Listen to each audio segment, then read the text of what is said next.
صبر ویډیو مه تیروه.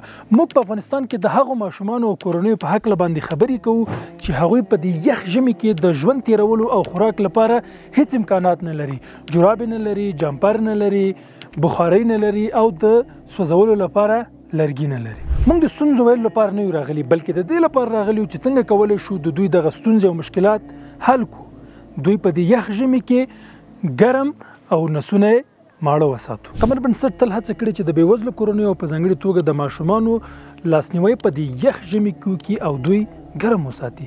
تاسو کولی شئ یوازې په $80 باندې د دوی لپاره یو مکمل او جامع پیکیج ډالۍ کړئ. محبوب پیغمبر صلی الله علیه وسلم فرمایي وایي چا چې په دې دنیا کې د یو مسلمان یو ستونزه او مشکل حل کړ، الله تعالی به د قیامت په ورځ د ستونزې او مشکلات حل کړي.